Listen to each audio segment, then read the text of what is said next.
Well, hey everybody, and welcome to Clinton and Coffee episode Nordism. You may have noticed we are listed on two stock exchanges, Finland and Sweden, and a lot of the teams in our portfolio companies are actually a mixture of people from all over, but tends to be also from Finland and Sweden. I'm Swede, rest of the team is mainly Finnish, and our chairman, Lassi Noponen, recently wrote a great piece about Nordism as a business strategy. I went to Finland to ask him a few questions on this topic, so let's go to Helsinki.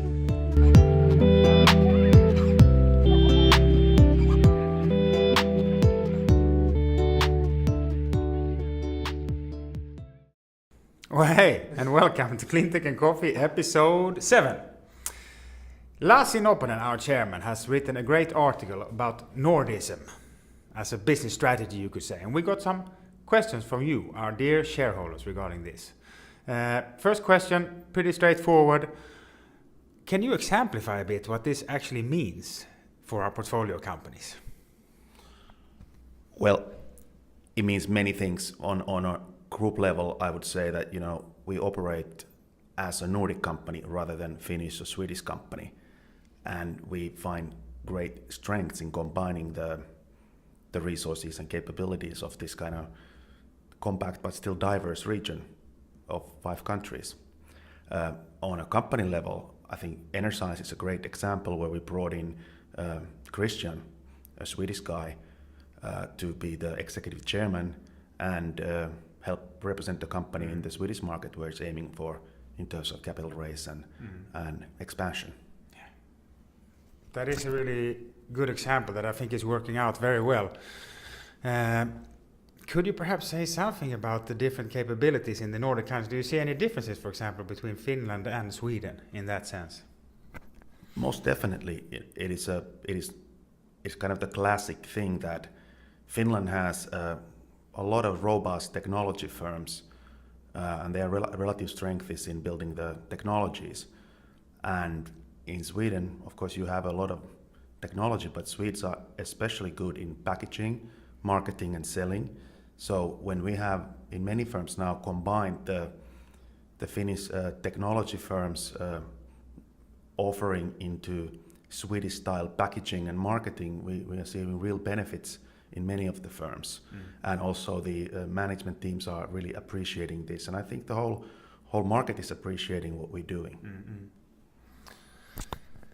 I agree. I would add even that, and I don't know if you would agree, but in terms of expansion internationally, in Finland they're more used to even going to China, I think, than the Swedish market is, and there's been perhaps more trade actually really happening in that sense. And I think in Sweden, the whole California going there has been already quite common. So there is also, in terms of international expansion, I think some different learnings from different countries here.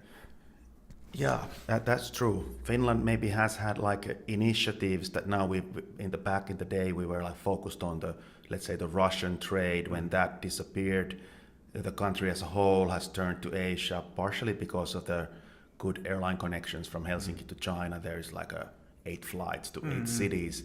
So Sweden has a more broad international base in its approach to the world. And I'm just really excited about the fact that it is kind of a low-hanging fruit to do this amongst the neighboring countries, and the benefits are so good. And the difference in the way we do it is bringing together teams of equals rather than one company acquiring another one and dictating the rules. If you do it that way, then you don't really get the benefits from the diversity. No.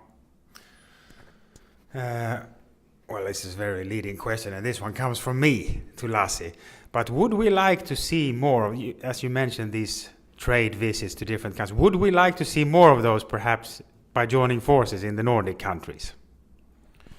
Well, this is my favorite topic. That we kind of we watch the EU struggle with the integration process and battling almost like existential questions. Whether the Eurozone is going to survive and whether the EU is going to what it's going to do next. And at the same time, we have this region like the Nordic countries with a with a lot of diversity, but at the same time, like a cultural similarities that we can actually work together really effectively. So having said that, then much of the trade promotion is done on a country level. Sweden does its own, Finland does its own.